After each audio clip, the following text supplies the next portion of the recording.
Yes, people, what's going on? It's your boy Drifty. Welcome back to Drifty's TV and welcome back to Drifty's review. There was a lot of games today, so I thought I would do my review today because tomorrow is there's going to be more things we need to be talking and thinking about. So I thought I'd get this one done. Plus, sometimes it's really difficult to do a review at the end of the weekend as well when like everybody's played and you're like, bloody hell, I've got to think about 10 games. Um, Today we were blessed with some good football though, man. We really were blessed with some good football. I'm gonna start at the top and I'm gonna work my way, you know, chronologically through the games. So we'll start with Arsenal. Look, it ain't no secret that I wanted Arsenal to drop points.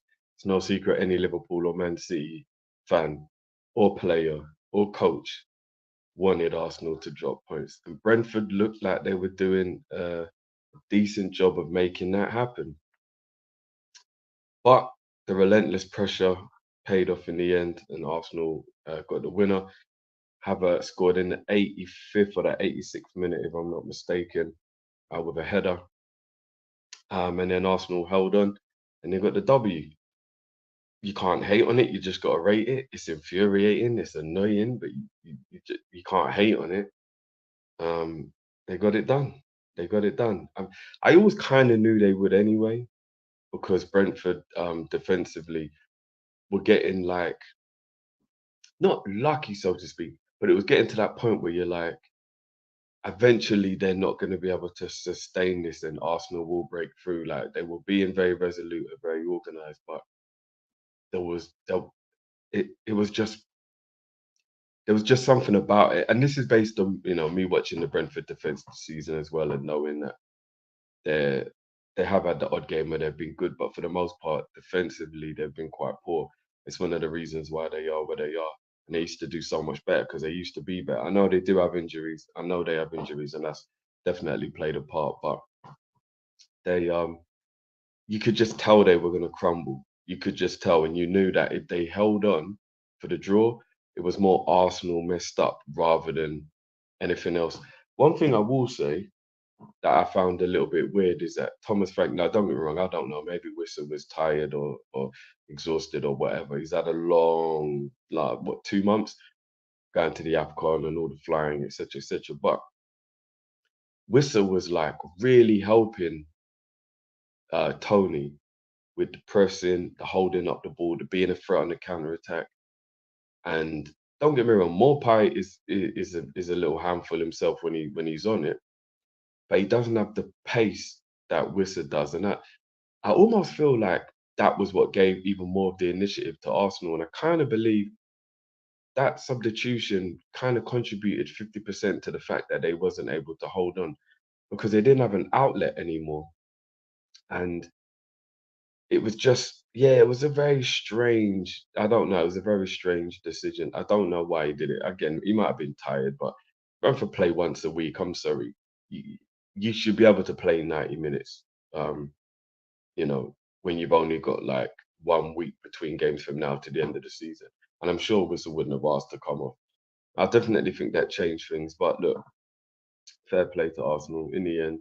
Two crosses, two headers, two very, very similar headers from Rice and Havertz.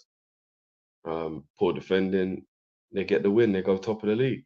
Again, they're my favourites to win the title. So, this isn't what we needed. And let's see. Let's see where we go from here. It's crazy to me, like the narrative around Havertz is mad though. Like, you know, Arsenal fans doing too much. That's all I'm saying. I mean, this is what they're notoriously known for. It's the reason why people don't like Arsenal because the fans always do too much. A couple of weeks ago, they hated Havertz, and now they love him again. It's like, make your minds up. Seriously, make your minds up. Um, but look, the key to Arsenal winning the league is to keep all their players fit. They look like they're doing a very good job of that. If they keep all their players fit, they'll win the league for me. Not by a landslide or anything like that, but they will. They get one or two injuries the way Liverpool have been hit with injuries in key areas, then we'll see. But as it stands, I think they'll be the champions. So let's see. Um, Working chronologically, the next game would have been the Man United game. Um, or is the Man United game, sorry. I watched this game, but I was tidying up and stuff while I was watching it. So I had it on and then, look away kind of thing. Like, so I didn't intentionally watch it. But Everton, oh my God, Everton are bad, man. They are bad. And even when they play well, they still can't score. And the crazy thing about it is, this Everton team is way better than the team that he had at Burnley when Dash was at Burnley. Way better, like player for player. Why is he struggling so much with them? I know they got hierarchy problems and behind the scenes and all that, but it's really strange to me how much he's struggling when he's got a better team than he had at Burnley, and he did really well with Burnley. I know eventually he got relegated, but that's because it just caught up with them. How many times can you work miracles? But for all the years they stayed in the Premier League, was it 4 or 5 years, whatever it was, they stayed in the Premier League. He was doing way better with them than he's doing with Everton, and it's a really strange. I don't know, it's weird. It's weird to me because, as I said, Everton have got good players. But Man United won 2-0. Garnacho won two penalties. Rashford and Bruno dispatched the penalties.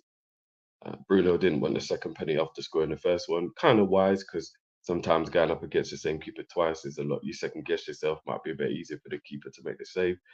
Um, Rashford scored his one. And then, second half it was timid to say the least. Bit of a ball fest, like I said. But all they care about is the win. All they care about is win, especially with Tottenham and Villa playing tomorrow. The win is all they cared about. Now, it's over to them. Tottenham are 5 points ahead of them, but they've played 2 games less, I think it is. So yeah, we'll see. I got a feeling that will be a draw, that game, Tottenham and Villa, but we'll see in it. It's going to be very intriguing. But yeah, Man United just, I don't know, man. You just don't know what you're gonna get from Man United. Sometimes they're good, sometimes they're not. How's the saying go? Sometimes they're good, sometimes they're shit. Like, it's weird. You just don't know what Man United's gonna turn up. You really don't. The Hoyland injury came at a bad time for them.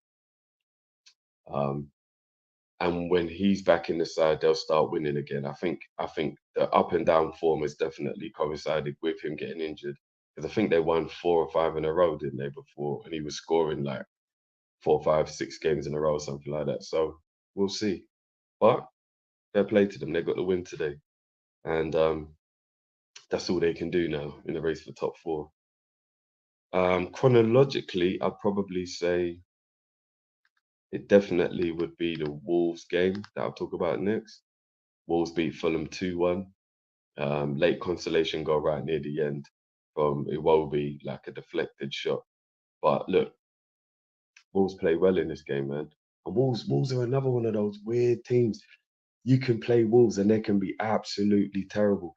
Or you could play Wolves and they can be sensational. They are the weirdest team.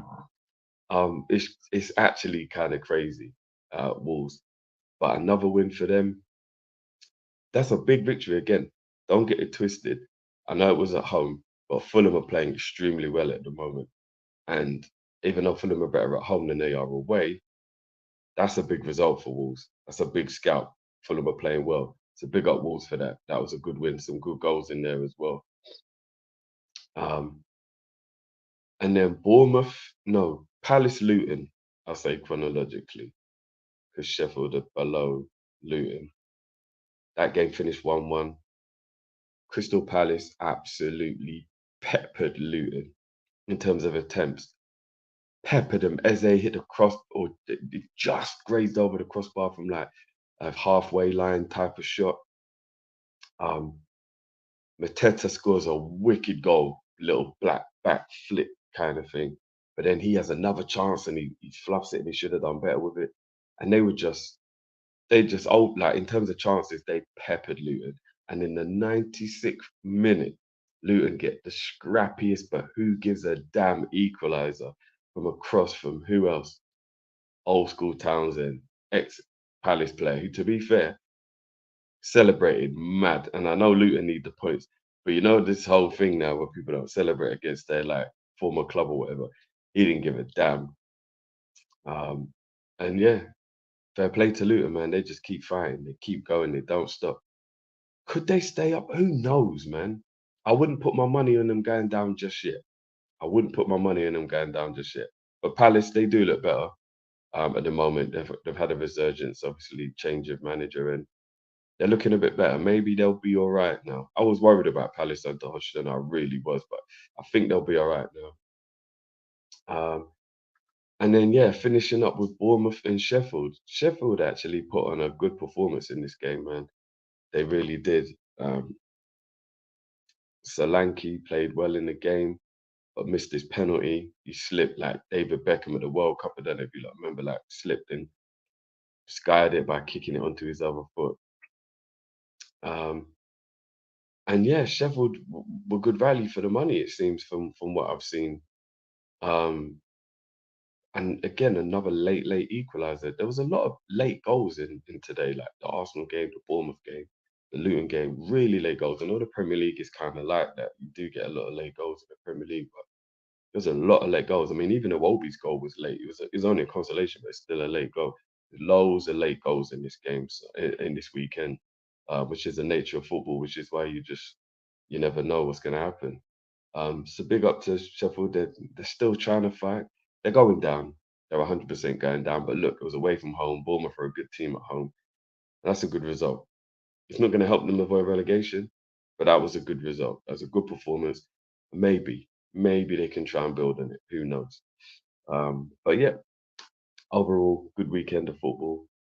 Let me know if you got your way. Let me know how you felt about the games. Let me know what you thought of the goals. What was your goal of the weekend? I'm probably going to go with Mateta. I think that was the goal of the weekend so far. It was a brilliant goal. I love a little bit of skill, involved in the goal. So I'm going to go with that for the goal of the day, the goal of the weekend so far. Um, and yeah, just let me know how you lot felt about it. I'm sure the Arsenal fans are going to be gloating. They're going to be excited. They can kick back now and watch the Liverpool Manchester City game because they got the job done. If they'd have drawn today, they would have been, angry and they wouldn't have really known what they wanted from tomorrow. Now they can sit back and relax. So let's see what happens. It's going to be a big day tomorrow. A big day. But it's been Drifty's review. Big up yourselves each and every time, people. Please smash that like button, subscribe if you're new, and all that good stuff, people. And I will be back on Monday, most likely, with a Drifty's review from the big game tomorrow and rounding up the rest of the weekend. Chelsea play on Monday as well, I believe. So yeah, people, I will see you then. If you haven't already, check out my reaction to the Ngannou Joshua fight, the Joshua Ngannou fight, whichever way you say it, which is also on my channel. Check that out as well, people. And let's conversate between both. Let's conversate. You got 2 videos today, people. 2 videos. So yeah, there you have it. Love as always. Smash that like button, and I will see you on the other side, people. Peace.